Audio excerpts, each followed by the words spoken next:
I think we're on. Good evening, everyone. I think our audio should be good. This is Jason here with Phase Shift Games.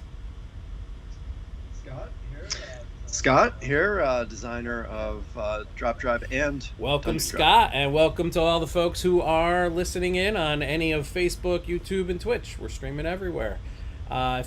If anyone wants to just give me a quick ping over one of the chats, let me know that the audio is working good. You can hear both Scott and I. It's always the key question at the start of these. So, good. Yeah. Holy cow. Almost 30 days into this campaign. Scott and I just got back from Essen, Germany. And definitely want to start there and just good. Thank you, Josh. Audio sounds good. Thank you. So yeah, I'd love to chat about Essen really quick. So Scott, let me just ask you flat out, what was your favorite part of Essen? And then the follow up question is like, what did you go into it? You and I never even really talked about this, but what were your expectations going in? You've never been there before. I've been there once before. Like, and how did it meet or differ from your expectations?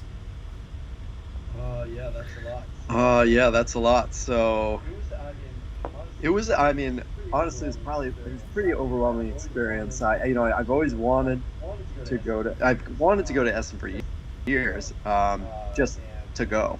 And I said to you on the plane, like I kind of skipped right over that experience and straight into not only going to Essen but trying to exhibit at Essen.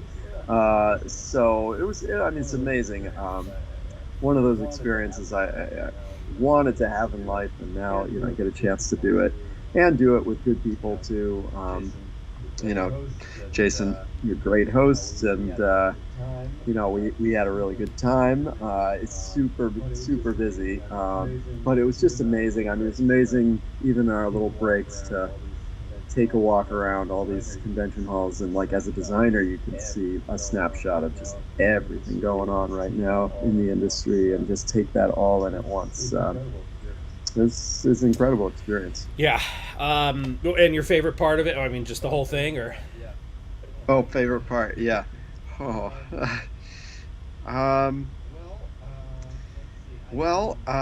Let's see. I mean, we just meeting the people as we were demoing and stuff. I mean, that's amazing.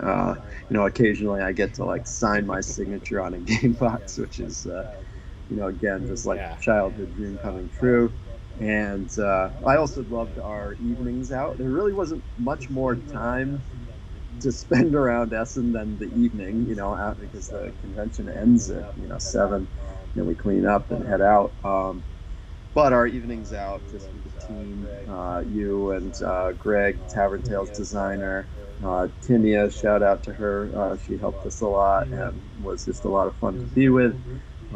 It was a great little group to be doing that amazing experience with. So I really enjoyed. I will say for me, I had forgotten. So I went to Essen once before, and I was exhibiting with Thundergriff Games because they signed my first design game, Dead Man's Doubloons, and I had forgotten the hours. So I'm used to PAX Unplugged and Gen Con, all these US based conventions.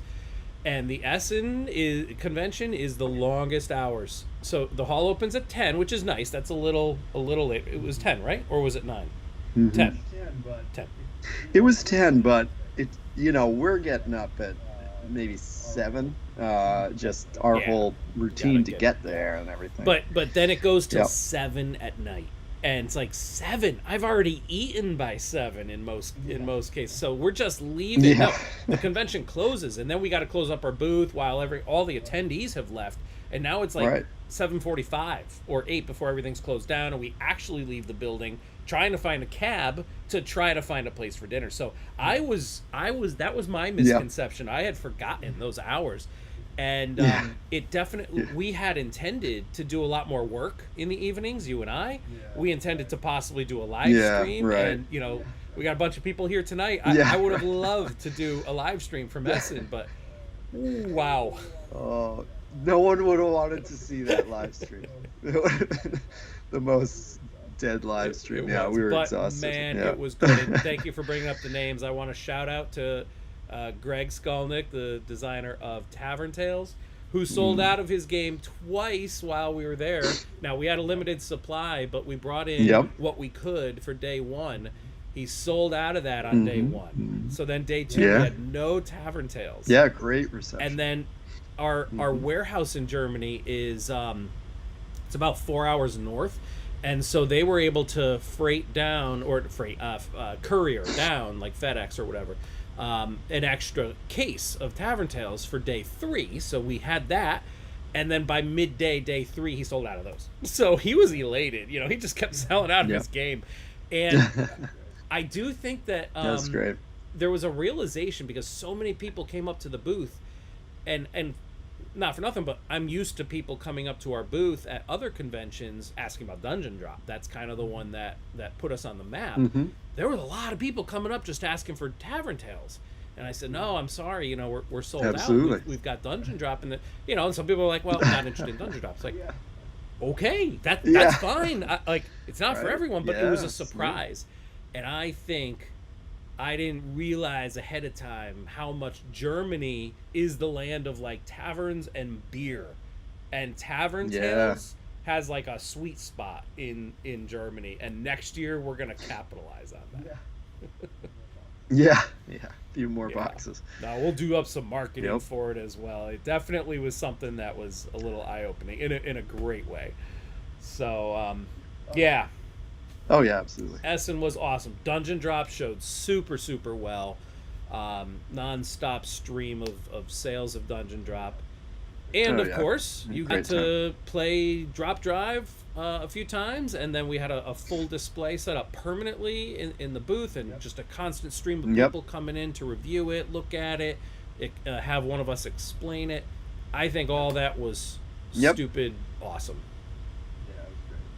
Yeah, it was great. It was great. We had to. It's with the booth. You have to really juggle. How you use the space. It's really interesting. Your space is. At least in our case, your space is limited. So exactly how many tables to use for each thing is a really interesting question. But I think we worked out a great. Well, I gotta say, for those of you who are familiar with the Essen convention, so we were in Hall 2. Hall 2 is like premium real estate for small to mid-sized publishers, because it's in between Hall 1 and 3, which are the big boys. Like, it's the Hasbros and the CGEs and the giant companies. Asmodee, when they're there, they weren't there this year, but Asmodee's there. So Hall 2 is like smack in the middle, which is a perfect kind of cross audience channels there. And our booth was, and I didn't ask for this, but we got a corner booth on a main artery, and then the cross aisle takes you out to what's called the Galleria, which is one of 2 exits from the hall that gives you access to the other 6 halls, halls 3 through 9 or whatever it is. So in other words, we were at like this epicenter of traffic. It was so perfect. I love that footprint. I hope we get that every time. Yeah, that's a nice spot. So great. Yeah, I think Essen, huge success. I've got PAX Unplugged coming up in December, first week of December. We'll see who's able to join there. I know Tim Majewski from the Geek Fever side, he's going to be joining us, and we'll see if any combination of you and Darren are able to join as well. We haven't finalized those plans yet, but looking forward to our last big convention of the year in Philadelphia. So exciting. Yeah. All right. I'm going to switch the screen and do a screen share. And so we got a few topics tonight. We're going to, the main part is going to be talking through the Anomaly submissions for the what we call expansive space anomaly. But before we do, we got a couple other topics we want to cover. And the first thing is, if you look at the campaign page, as of today, towards the top, so here we have the inside the box, and of course that's our new box size, and we're going to talk about that in a little bit. So I've updated all these images to show all the different stretch goal unlocks and everything that we've unlocked during the campaigns. It's going really well. But just below that inside the box is this new image here. And just want to call this out. This is something Scott and I worked on very recently and added to this campaign. And we are really excited about this. Basically, this is now, I mean, we're just adding this. There's no stretch goal, there's no added cost, there's no add on. We are just giving this to everyone that's a backer. This is and it's a Kickstarter exclusive. So that means if you back this campaign at the $27 tier or above, which means just the base game, you're going to get this crossover pack. And you have to get it through Kickstarter. There's no other way. So it's free, and we call it a crossover pack because this is now kind of pulling some themes from Dungeon Drop. Now, you don't have to have Dungeon Drop to know or enjoy this pack, but it pulls themes forward. Like Boblin is our goblin in Dungeon Drop. We called him Boblin. He kind of became the mascot of the game. And so here we have Scott's artwork. It's a fun little image of Boblin in a space helmet. So he's Space Boblin. Pro quality. What? I said pro quality. Pro quality, sure. Yeah. Well, prototype art at least. No, I love your art. Seriously, Scott. I mean, your art belongs in a game, of a particular type. But for here, it's prototype. We'll get them redone, through our professional agency. But yeah, so this idea of pulling Boblin into Drop Drive as a playable captain, which is that hexagonal tile now. It's Space Boblin captain tile. And not only pulling him in as a caricature, but also the mechanics in Dungeon Drop. I have to be careful with my drop words here. I got to make sure I'm saying the right name. With Dungeon Drop, there's a lot of flicking mechanics. And in Drop Drive, to date, even though I know you and I went back and forth on some possibilities, to date, there are no flicking effects in Drop Drive. That's correct. Right, wrong, or indifferent. It's a physical game, but... Mm-hmm. Go ahead. What? Sorry, I was going to say it's a physical game, but not a straight dexterity game, yeah. Exactly. And so, not that we intentionally were avoiding it, it just hadn't kind of been pulled into Drop Drive yet. Well, here, Boblin's going to come in and introduce some simple flicking mechanics. The ability to flick your ship and opponent's ship, depending on the battle. And then there's, of course, the other side of the captain tile, which is the peaceful side. So really, really cool crossover. Yeah, Joshua just said it's the perfect crossover. And then that's just one. Now we've also got, oh my God, I can't begin to tell you how many people kept asking for gelatinous cubes in space. Gelatinous cube is like such a loved, like, Dungeons and Dragons era kind of monster. And we have it in Dungeon Drop in multiple flavors, because now we have the huge gelatinous cube as well. Yeah, yeah. And so now we have dark jellies. So kind of a blend of dark matter with a gelatinous cube. Yeah, and I this is one of those ideas I remember getting thrown out super early when we were just like the idea of this campaign had come up. Doing some kind of space gelatinous cube, and people are on our Discord server. No, I don't know when we threw that out the first time. It was a long time ago, but I'm so glad it came back. It kind of came back because, we were talking about ideas for this type of thing, and, one of your good ideas was to bring in dark matter in some way. And then I was just thinking, this is the perfect combination of these, dark matter gelatinous cubes. So I think this is going to be great. And it's also great, I like the crossover now that we've gone there too, because because they're both physical games, their parts can technically be used in both. They're such different games that we never designed anything to be crossed over like that. But just this once to allow a piece to make the transition between games, I think is a lot of fun because we can do it. Yeah, I think it was a great, obviously we talked about a lot of things that we could pull in as this like Kickstarter exclusive pack. And then we kind of got hung up on some of the things we were talking about were more like traditional science fiction that we kind of want to make available to the whole world post Kickstarter, in the retail market. But here, this one makes sense.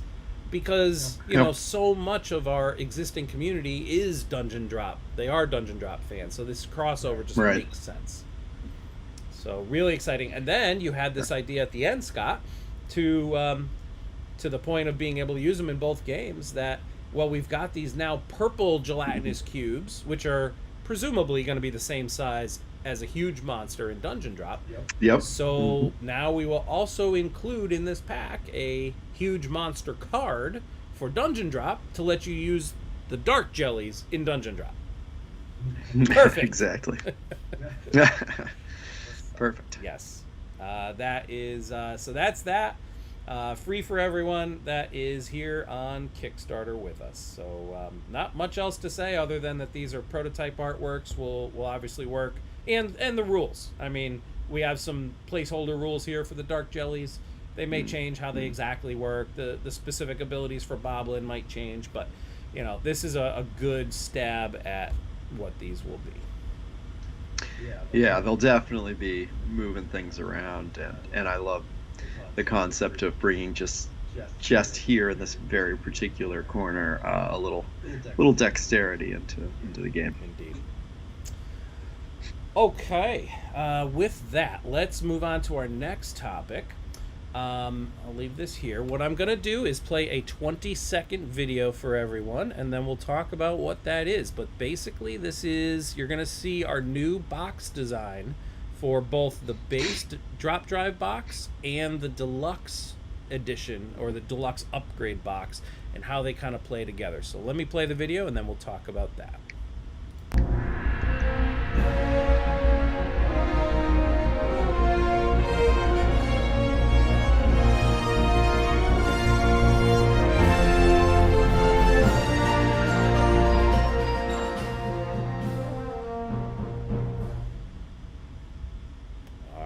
So Scott, I don't think you could see it, but No. you know the video. I don't even think it was 20 seconds, probably 15 seconds. Anyway, Okay.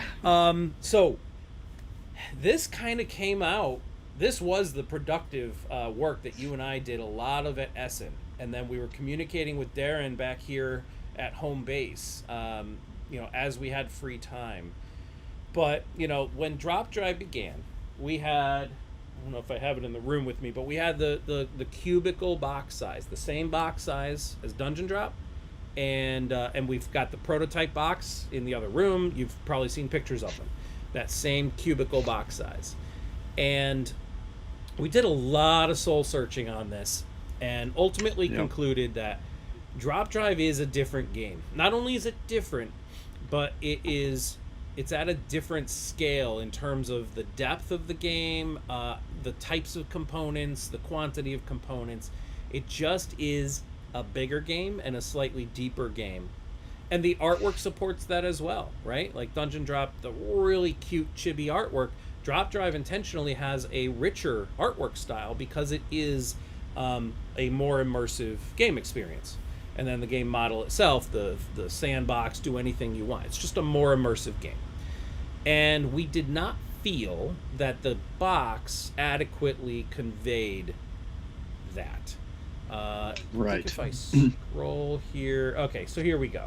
Here's the new Drop Drive box, which you can see is now elongated in one dimension. So it's not a cube, and believe me, we struggled with that. We love our cube box, we do, but this sets it apart in a different way, and also, as the video showed, now we also have this. We're starting to pull in one of the thematics from this game, which is the ability to construct your ship from all these different pieces and cards, both the ship front, the ship back, and the upgrades in the middle. And so this box almost becomes just another manifestation of that, which is so cool, we think. And so far, everything we've heard from the community. Go ahead. Yeah. So, I think it was really the dovetailing of these two things that really clicked for us, making it feel like a good idea, right? That on one hand, our cube box was super packed. Like my prototype for drop drive because it's the money's a little bit bigger. Like literally, I have a tough time getting the cube Yeah. close. There's a lot in there. And so there was that, and our discussions about possibly making the box bigger. But then the thematic thing about once we started talking about the box really kind of like being the ship, and the cube and a half being the ship front and one of the upgrades, this just started to really kind of click and work. And now it's one of those things where for a while you're just throwing out different possibilities, but then something eventually comes out of it that feels right. And I think even though we're we're breaking the cube, which was a really, like Jason says, difficult choice, I think it definitely feels right for the project. Well, and something that we considered a lot. Not that we have a big box storage yet for this game like we do for Dungeon Drop. We have the new treasure trunk. We do anticipate that sometime we will have a cosmic crate or something like the treasure trunk for Drop Drive. And by extending the dimensions of this box in only one dimension, it doesn't prohibit that, right? Like the design That's that we right. have, which we put a lot of thought into, and people are just now receiving that treasure trunk and they freaking love it. So we didn't want to disrupt all of that great work that we did. So this can still fit perfectly in that Yep. alongside two other cubes. Which now the deluxe, as you saw in the video, would be a cube size, exactly the same size as Dungeon Drop, and that just kind of like plugs in, or you can sit the box on top of one another or side by side, but it just seamlessly forms a full ship out of the boxes, and they will fit perfectly into the treasure trunk or the cosmic crate. So a lot of thought went into that, and I think that's going to work really well for us. And one thing I want to touch on, and please let me start by saying this is not a commitment because we're still trying to figure it out. But we've been asked a lot in this campaign, what will the Anomaly packs, how will they be packaged? I think some people on this very live stream right now have specifically asked, like, how are that 8-pack of Anomalies, how is that being packaged? And I've been very guarded in answering it because there's been so many differing thoughts or competing thoughts as to how to answer this, because we have to think about the Kickstarter, we have to think about backers, we have to think about expansions, we have to think about retail and distribution, and all these things kind of have to be balanced. So there wasn't a perfect answer, but I think, Scott, you and I earlier today were just talking, and I think I'm narrowing in on a better answer, and I think I want to say that the answer is those 8 Anomalies, which are the rich ones that we're developing with the community right now. There's 4 from the community and 4 from us that we're kind of merging into this 8-pack.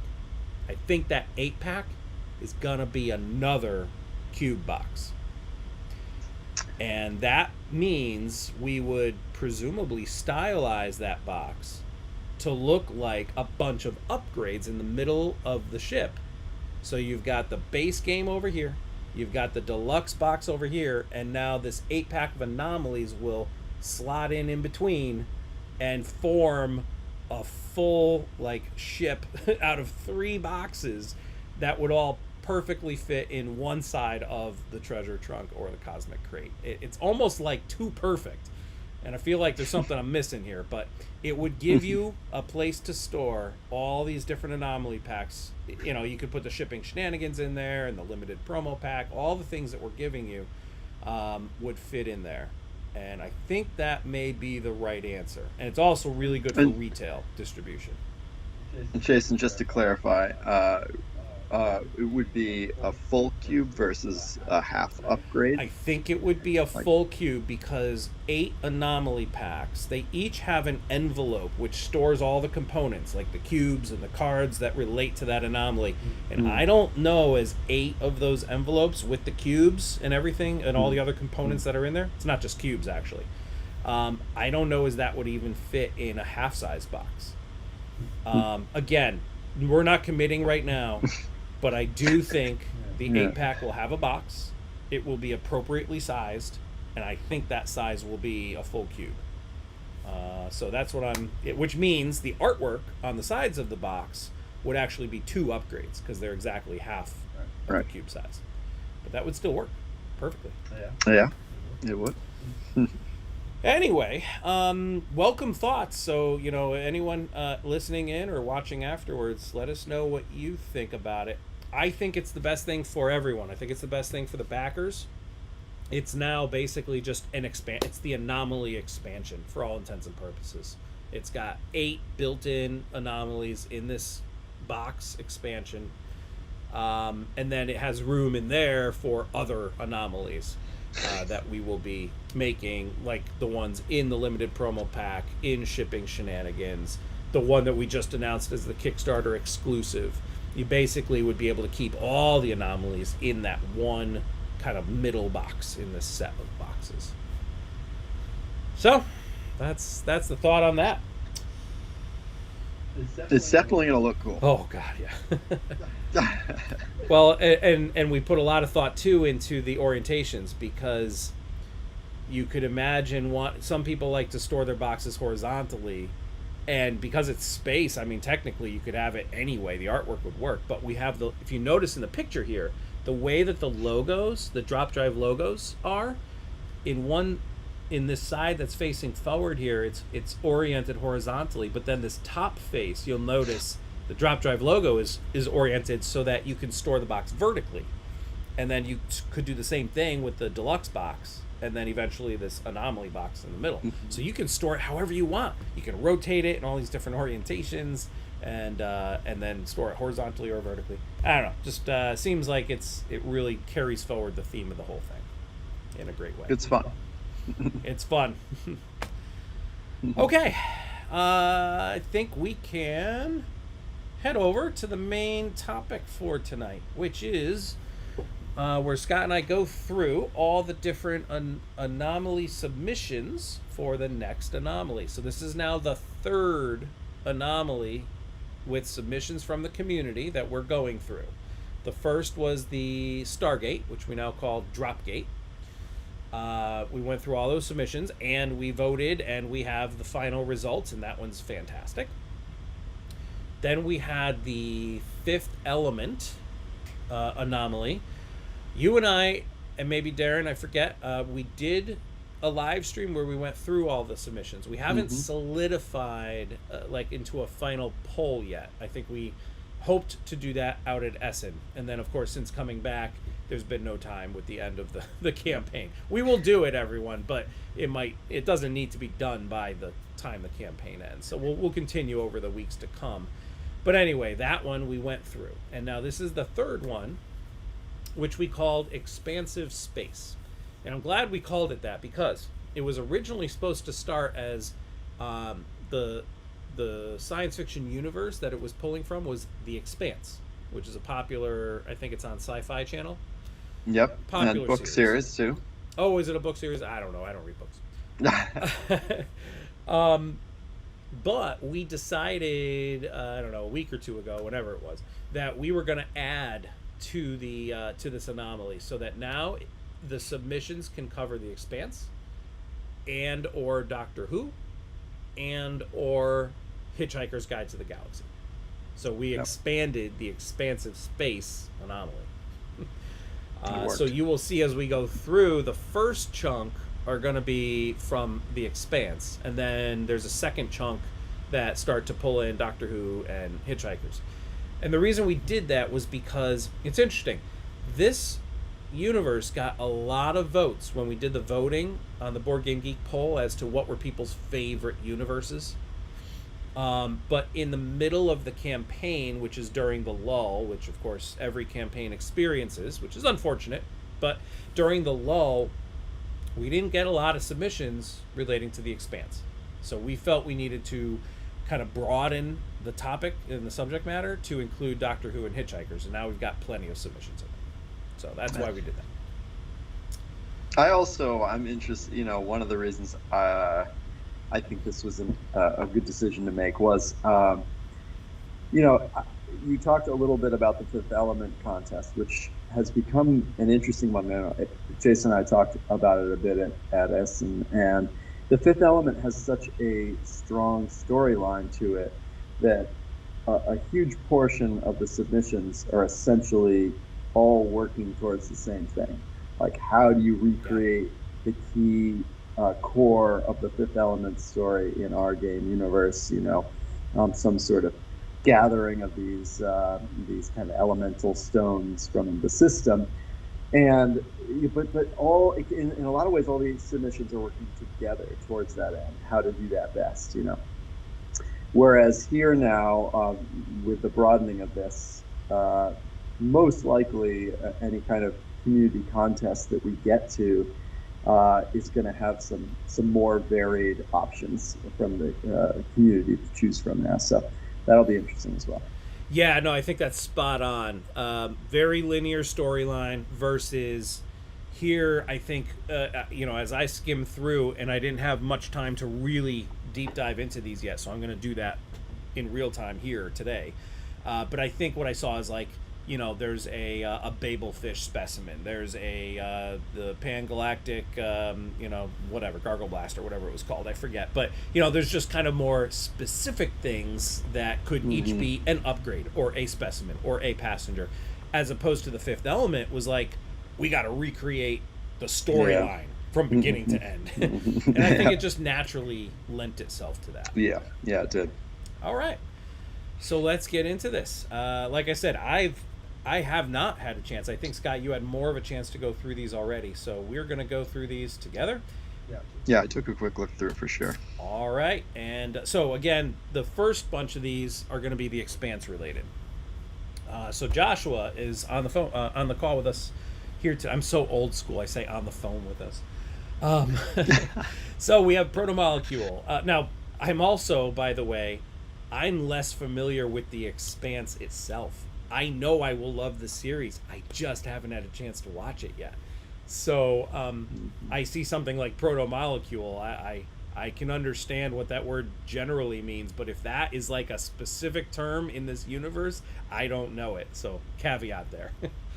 All right, a new resource. I know some. So what's that? I said I know some. I read the first book, but I haven't watched as much of the series. So do you know if the book we'll get it?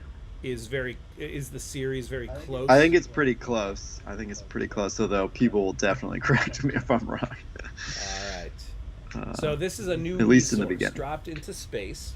So presumably like our asteroids, some new component, cubes or whatever. Programmable molecules that can be used for different purposes, maybe too powerful to be dropped in the system. All right, so I think he's just saying there could be different ways that we get them in. So it sounds like these are like molecules that can be programmed, kind of like like nanobots from Star Trek or something. After it's used, remove it from the game. You can count it as any asteroid type when selling at a planet. You can consume it as fuel. You can boost your battle rating for one battle, or use it to explore at a planet. So it's kind of like a universally useful molecule. That's cool. It's interesting. Like I said, I read the first book. Now, Jason, the thing that you are probably most missing about this protomolecule, and it's possible that in the future it takes on other forms, but in the first book, this thing is like, it's like a horror thing. I mean, it is dark. Yeah, it gets into like organisms and manipulates them. So there's some dark stuff. Now those submissions didn't take it to like a dark place, but it definitely could. This is a dark. It's at least the first book, quite dark. In some ways, I think of the Expanse, at least the first book of the Expanse, is kind of. I mean, it's almost more in like the Alien wheelhouse than other things. So. Just that's out there. All right, very interesting. Well, what I also find interesting is we have the Spice Planet, which was one of the anomalies you and I were creating for Dune, the Dune universe. And I know one of the ideas that I had tossed out was, that spice cubes could be collected like this one here, like the protomolecules, and used for a bunch of different things. Use it to fold space and go somewhere. Use it to expand your consciousness and draw cards from the Explore deck, right? So there are some similarities in how they could work. But okay, let's move on. Chris Wraith here doesn't have knowledge of the series, but he thinks a planet at war could be interesting. And he said maybe we could exchange a planet for a different planet. Something that you can't trade at this planet, or the planet sends out fighters. So that kind of goes with what you're saying about it. It's a pretty dark universe, I guess. Lots of war and rising tension. If you trade at one planet, you can't trade at another. That almost sounds to me like alliances, like you're forming alliances, and you can maybe get more money from certain planets, but now you can't trade with other planets. I like that idea. Yep. Yeah, I mean, that kind of thing we've chatted about a little bit. Some sort of interplanetary strife breaking out between the planets. So, expanse territory could definitely go there. Now, this is interesting. I think a lot of these submissions really specifically talk about Earth and Mars because that's the expanse, right? Yep. Whereas in our universe, we don't have those planets. In fact, we explicitly don't even have humans in Drop Drive, almost intentionally, although that's been a subject of debate. So how we retrofit things to fit will be interesting. Yeah. Okay, could introduce new Explore cards with human passengers, could combine the ideas above. 2 characters on their quest represented by a ship or miniatures. Needs to find a special passenger on a planet. Willing to trade or fight. Conspiracy might be spoilery if people yeah. That's I never really thought about that. Do we have to be careful about spoilers when designing a game? Yeah, it just came up actually in the chat as well as I was talking. That's tough. The nature of spoiling things is it's like when we talked about the Fifth Element, we talked about the whole storyline because it's like the whole plot is what you're trying to get into the game. I don't know how to handle like spoilers, if we're gonna be inspired by these things. I think it's okay. Probably okay to go here. But that's an interesting question. Yeah. How to get this stuff in without spoiling it. It's just a tough one. I don't know.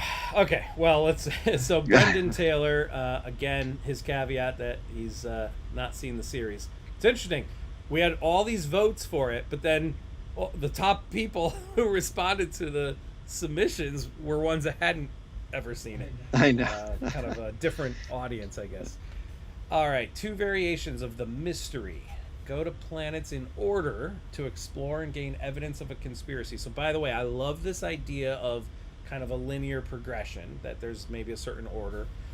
A reward offered at the end of the task. Sarah dropped the sun, needing to be visited but not picked up. Since this quest is about uncovering unknown knowledge, you could have the reward represented by either getting a bunch of cards from the deck or getting to go through the Explore deck and pick a card you want. All right, so a little puzzle going through planets in a certain order. Sure. Adding special Explore cards shuffled in, which we can do, by the way. When there's an anomaly that comes out and it says, go to envelope 3, in the envelope could be a bunch of Explore cards that say, great, shuffle them into the deck for the rest of this game. Yep, absolutely. And then at the end of the game, you just separate them back out. Players would have to use the Explore deck to uncover these cards. Each card would give some kind of bonus. Could be traded, lost to battle, collected.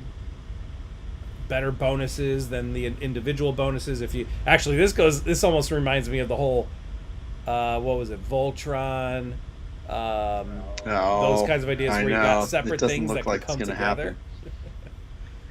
I wanted that. Hey, it's our game. We can still do it. That's true. I want it too. Oh my God, Voltron. Oh. I know. That was one of my top ones. Anyway, so the Explore cards could tell a story element, which is part of the conspiracy, or they could be a combination of passenger ship upgrade specimens. Okay, got it. Yep. Yeah, pretty much wide open there. Travel takes time in the expanse. Could have a drop drive ability stop working. So That's an interesting one. I like the brainstorming of having an anomaly happen that interrupts the way the game mechanics normally work. That could be interesting, like a change to what the drop drive fuel does or something along those lines, at least temporarily, could be really interesting. yeah, or maybe in certain regions, and I don't know how you cordon off the regions, but I know in Star Trek, one of the series, there was this whole thing about how warp drives were actually cutting into the fabric of space time. Right. They had to, in certain areas of space, stop using warp drives. Yeah, interesting. Anyway. Yeah, or like something like it takes two drop fuel to activate Yes. the drive or something. Like something that just kind of tweaks the system a bit. Yep. Add a planetary faction token that appears where the anomaly is found, which is essentially an asteroid belt colony, which instead of buying resources like a normal planet, they sell resources to the players. Cool. Yep. Greg wants to know where all the people Yeah. are who voted in the polls. All right, Chris Wraith comes back He's following it. with. Yeah. Well, the banter Oh, continues that's the about. banter, yeah. All right, so none of this is actually an idea, right? Not that first bit. Okay. Apart from the low thread, imagination. All right, so Firefly reference. So is this getting into Hitchhiker's Guide to the Galaxy now? Down here, I think it is. Call dibs on Yeah, the idea of a dropped sure. whale. Yeah, so that's getting into Hitchhiker stuff, right? Yep. Probability drive. All right, so I think this was just some back and forth conversation for now. The depressed robot dropping. Although that improbability drive, I think, is going to come up. Yep. Yeah. I think I saw that further below. Heart of Gold ship with ship cards and a meeple or a towel item. Yeah, I mean, I thought of the towel eons ago. Like, how could we have... it's interesting because we don't... So we have 3 types of cards in the Explore deck. We have passengers, Right. specimens, and upgrades. But there could be a 4th type for, like, personal items. And maybe eventually a 5th type for... Luggage. I think in a super early version of Drop Drive, I did have luggage of some kind. I think that fell out pretty quick, but it was a Perfect thing. expansion opportunity there. Vogon Poems. All right. Thomas Ganser.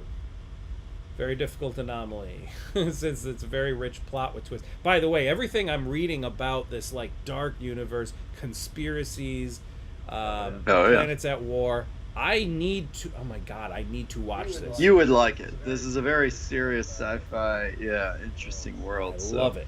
You would like it. Mm-hmm.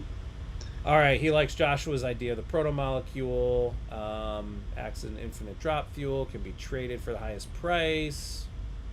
Recreate a constant flight, can be sold again. Infinite drop fuel. That's interesting. You might be able to pull that off with something like maybe it still needs to take up a space in your cargo, but you don't have to drop the fuel or something along those lines. Yeah. But you can only use it once per turn or something. Oh, yeah, that's cool. Mm-hmm. Because if you say it's infinite uses, then basically that just means Right. No, I know. Yeah. You can't do it over and over again, but the game will. It can be stolen from another player by winning a battle. This will make the game very hostile. yes.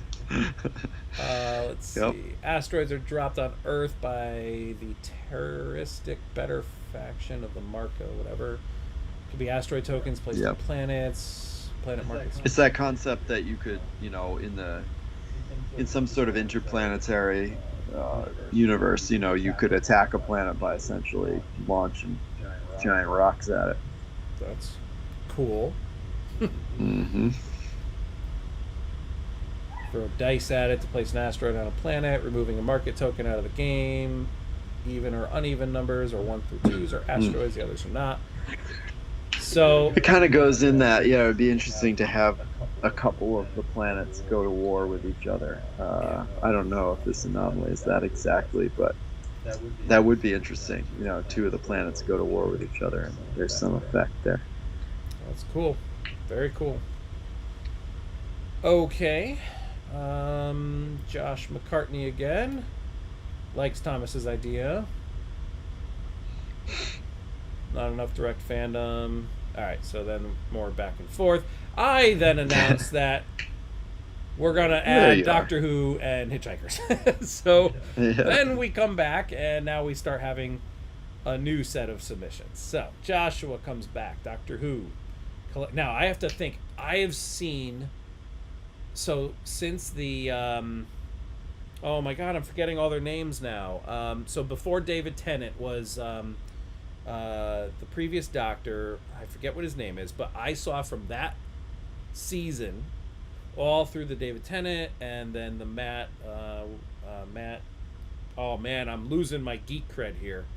It's okay. Oh man, it's okay. But I saw all through those, and the only thing I did not see is the latest Peter Capaldi season, or multiple seasons. I don't know. So I have a good chunk of Doctor Who knowledge, but anything from prior to. The one before David Tennant, all the old ones, I'm out. So hopefully these will all be more recent times. Are you a Doctor Who fan? Because I do love it. No, this of all of the properties that come up, I know Doctor Who the least. Really? Hitchhiker's Guide, totally good with. Read all the books, but nope. For some reason, Doctor Who is a whole for me. Okay. Well, we've got collectible time pods, the TARDIS. If collected, constant ability to grab any asteroid type, no matter what your rocket drive length is for the turn. Represents warping through the wibbly wobbly, timey wimey space. If one, so you have to get my geek cred back. I got to pull out all the quotes now. If one in storage at the end of the game, you may keep one ship upgrade to start the game with. Oh, to like start the next game with? That's interesting. I like that. Showing the retention of memory, even though the physical form changes. You know what? I gotta stop for a second.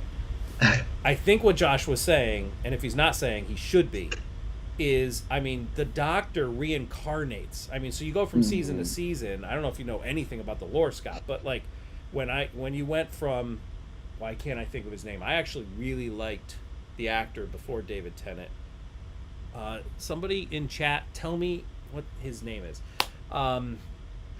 But, so the Doctor essentially goes through almost like a death, and then comes back as a reincarnated, I don't think they use the word reincarnate, there's some other word for it, but a reborn or whatever.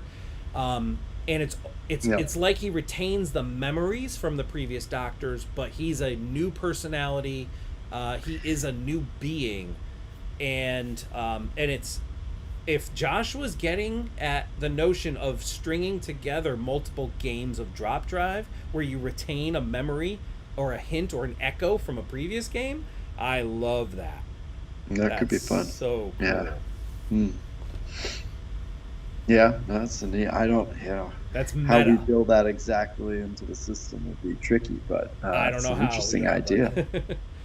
That's very Doctor Who. Let me tell you that. All right. Then he goes on to Hitchhiker's Guide, Supercomputer Deep Thought, D20, alternate win condition. Get the answer to the universe. Yeah, the answer to the universe. The answer is not on a D20 though, Joshua. So you lost me there. This is the target number. Can be any die or combination of dice to make a unique number target. Drop number tokens over the sun. Players race to create the given number combination. First to obtain the roll number and fly into the sun wins the game. I like flying into the sun. That's great. After this becomes active, players may increase their rocket drive by... After this becomes active. Oh, once all the numbers are dropped. Players may increase their rocket drive by 1 for every 5 credits they spend. Only until end of turn. D42. Was that it? I'm trying to remember. That just came up in the chat. I'm trying to remember now. Yeah, 42 is the answer. But that was the answer. That was the answer. Well, we just spoiled it. Sorry. Should have read that one. That's an old one.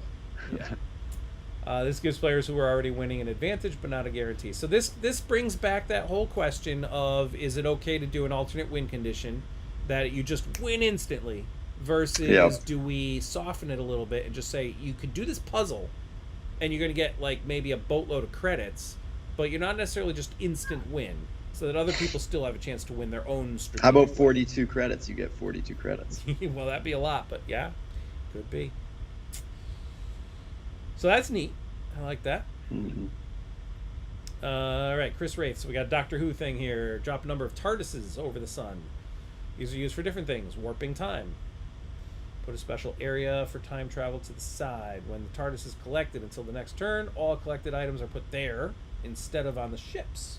And then at the end of the turn, the player who collected the TARDIS may choose any number of them to keep. Warping space. So that's warping time. And then warping space. When taking a flighty path with the rocket drive over a TARDIS, your path may continue from any other TARDIS. Very Doctor Who feeling. Yeah, for sure. Well, that one's a lot like our sort of wormholing. Yep. Let's see. Yeah, it is. It's That interesting. second part is. Yep. Yep. Concept of putting collected things aside is an interesting one. Yes. The dilemma becomes if you don't think you're going to get the items long term, you would, it'd be trouble if you're de-incentivized to collect anything at all, because you don't want to give it to someone else. But it could be that. Some kind of shared pool, maybe, would be interesting. Yep. Almost like there's this proxy or like an escrow area, and stuff goes there, and now you have a different way to kind of collect from it. I don't know what that would be, but yeah, that is very interesting. And thank you, House Rodent, BB House Rodent, Chris Eccleston. Thank you. It was killing me because I think I'm one of the few fans who, like, I really liked him, and I think he wasn't the most successful Doctor, but I actually really liked him as the Doctor. In any case, all right, let's move on. Rick, +1 for the improbability drive. Love the name and the idea. Maybe roll a die, get X effect for 1 through 6, or 1 through 12, or 1 through 20. This could be good or bad. Lose or find cargo, discard all passengers, take a card from the explorer deck, and so on. Could be completely randomized effects. Okay. I mean, that's improbability. Yeah, the improbability drive. Made me think of, there was some other type of drive like this we were talking about at one point, like a different way to move. Something like you roll a dice and you can move that many nav links this turn, or something along those lines. But essentially creating, we have two drives. We have our drop drive and we have the rocket drive, which means your set number of rocket links. But there are other possible ways you could move through physical space.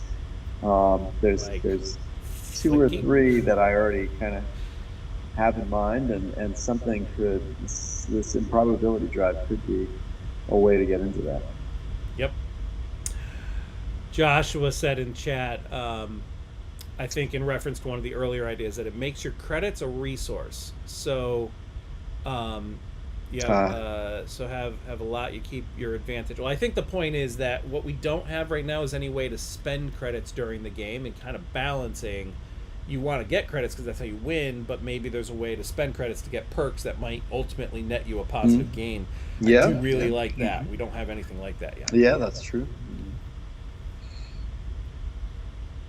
All right, so I think some general ideas from Rick for each universe here. So Hitchhiker's Guide, passenger card, look at the next several Explorer cards.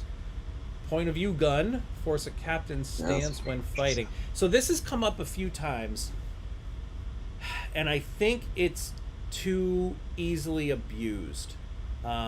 It's come up a few times, like the next time you fight, you can only choose peaceful, or force an opponent to only choose hostile or peaceful. If you know that that's what they're going to have, then there is only one good option for you.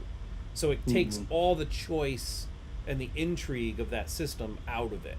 That's my concern with these, but maybe there's a way to, because people... It would have to be limited use or conditional use, because it is, it is sort of work in the game to track down another player and encounter them.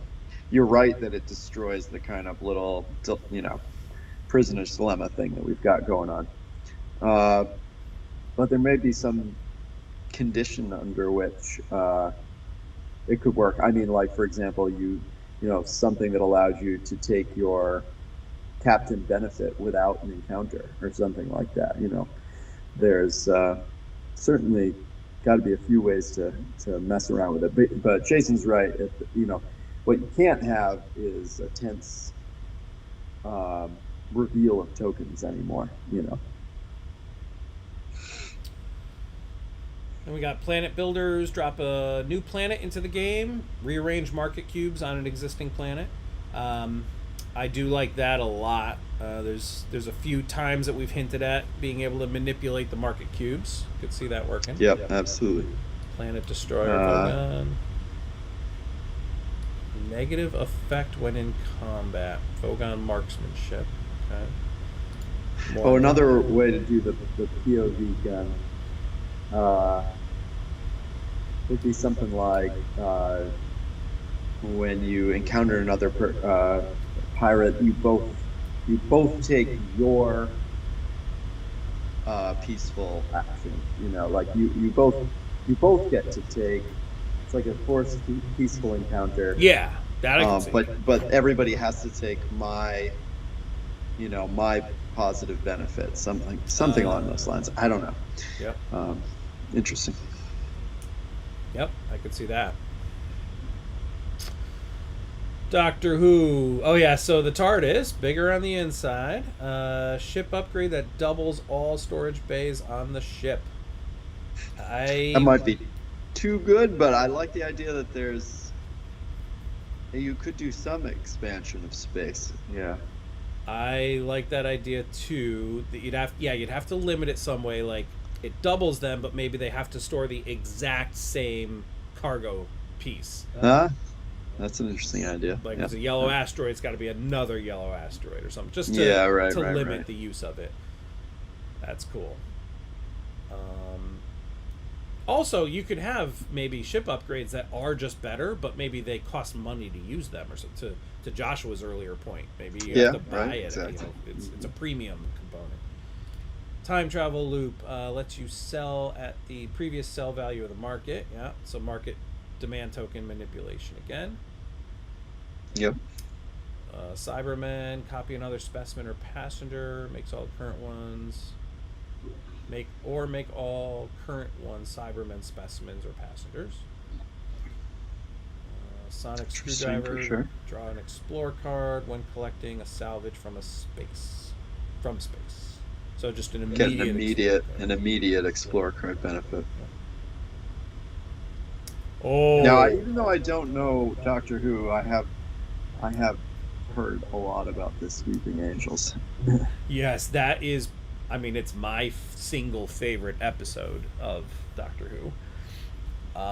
Weeping Angels. Drop X amount. I want to read this one carefully. Drop X amount of ships at the end of every player's turn. Move the ships toward the closest player, if not in field of view. Could also be okay, because when you're not looking at the angels, that's when they can move towards you. Otherwise, they're frozen.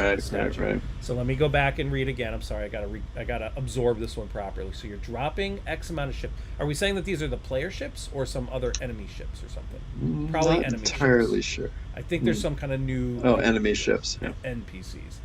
At the end of every player's turn, move the ships toward the closest player if not in the field of view. So the idea is that you're facing a certain direction now with your token. Yeah, gosh, it is an interesting concept to... Like, there's no concept of directionality in our games. And that is a really interesting idea to bring that in, like what your ship is facing versus what you're not facing. I like that. I mean, we do have a front of our ship tokens. We just right, don't that's what I'm thinking. I mean, we do technically have a front. Mm-hmm. Very interesting. Who was this? Chris Ray? Rick, kudos for being the first to bring in the Weeping Angels. That's neat. All right, Thomas. Okay, ideas that are inspired by Firefly or Star Wars. Well, let's read through them. Governing force. Alliance. Oh, yeah. So the Empire, basically. Imagine a governing military force you have the choice to either work with or against. Could introduce criminal types and activities. Smuggle, harbor fugitives. Get penalties against you. Imagine times of That does bring to mind something that we have talked about a little bit, which is an idea that I'd love to get in at some point. The idea of a passenger that's a more of a prisoner transport than like a peaceful passenger. I like that.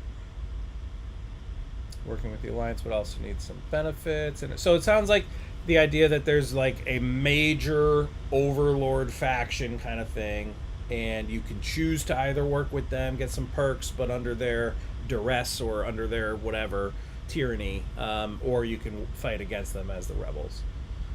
It does sound like that was kind of part of some of the previous Expanse related ideas. So I think Yeah. something there. Bounty hunters lets you place bounties out on your opponents. That sends bounty hunters after your opponents. Could repurpose the space pirates or add new space pirates, or maybe you can deliver certain criminal passengers as captured. Oh, there it is, criminal passengers again. Yeah. Yep, very Firefly base there. It would be neat, yeah, if you had something that just designated passengers.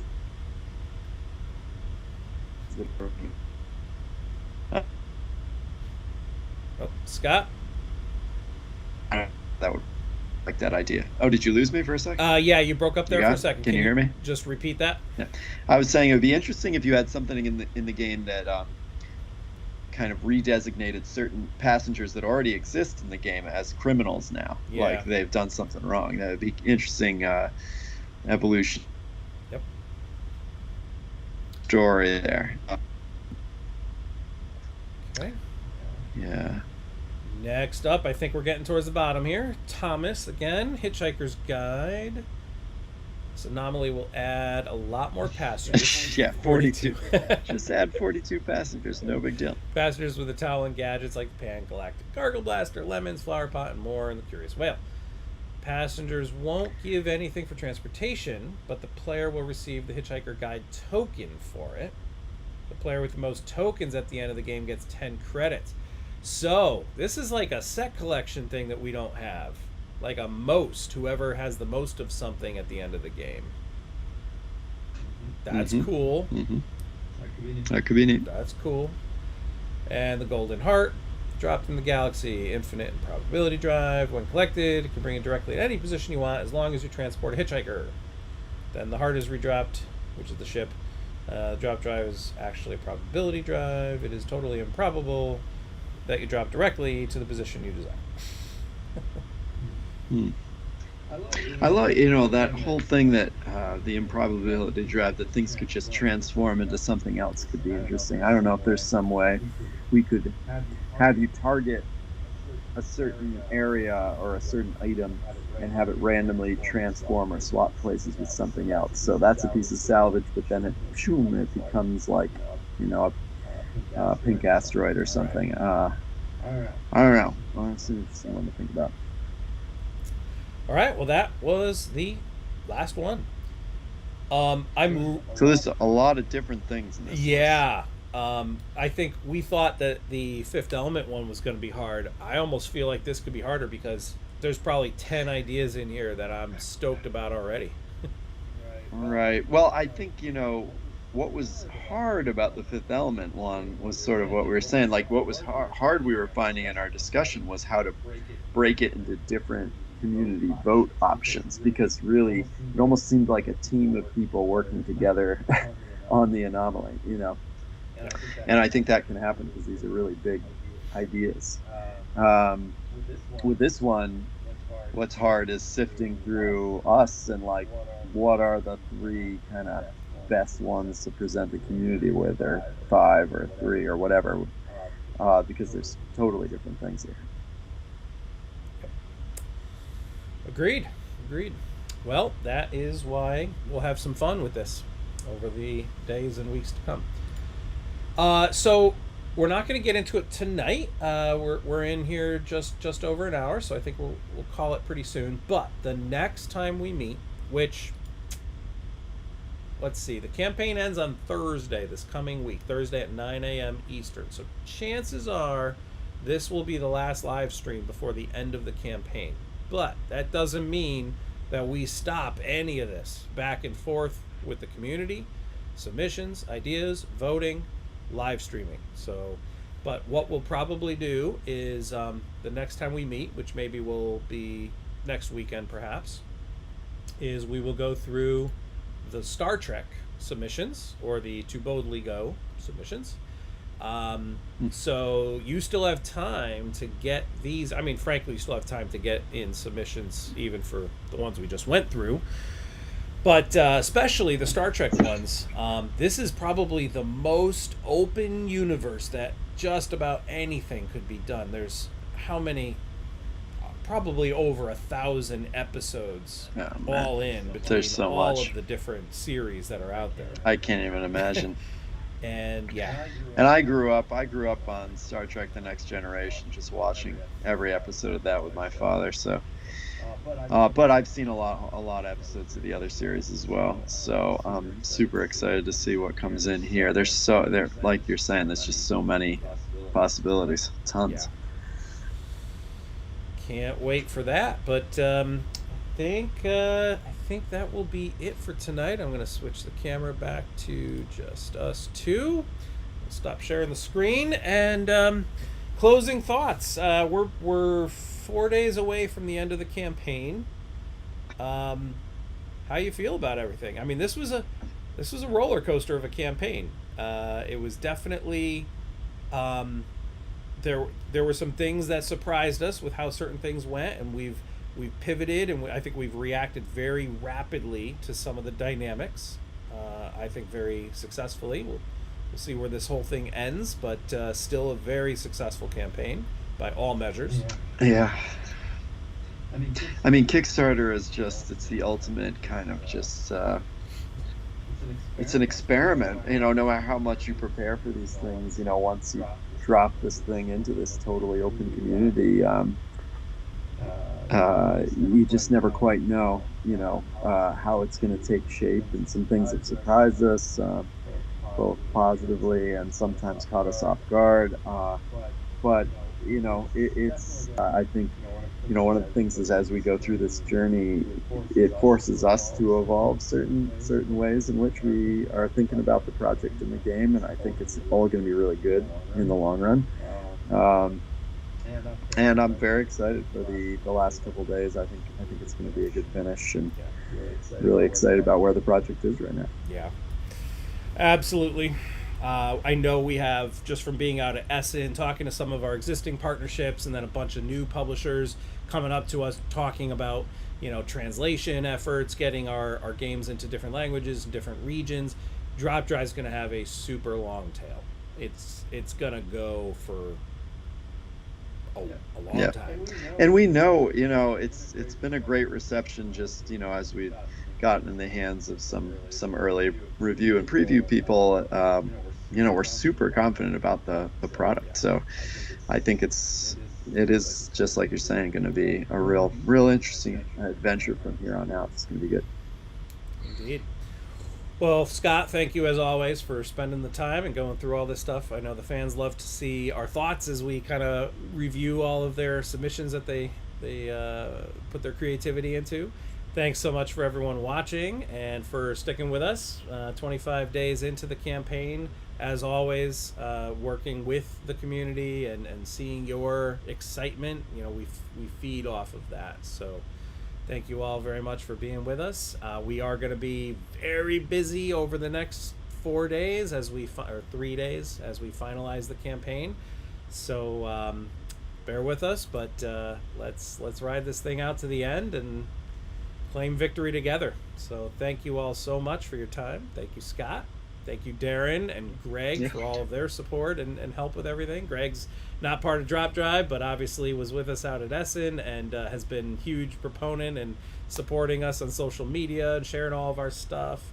And and Timmy, I also wanted to give a shout out to Timmy, who helped us at the booth at Essen. I forget how. I think she was just a fan of our games and reached out and probably, yeah. Originally, So I think it was yeah. great to have her helping out at the booth and seeing her excitement playing these games for the first time. And then, oh man, Scott, you and I weren't even off of our plane yet, and she had already made it home and was playing with her boyfriend and I don't know if others, and she was posting pictures on social media. This is Dungeon Drop, and it was just so awesome to see that excitement, and they all loved it. Oh yeah, she's great. Good times. All right, thank you everyone. Yeah. Gonna sign off. Have a great night. Take care.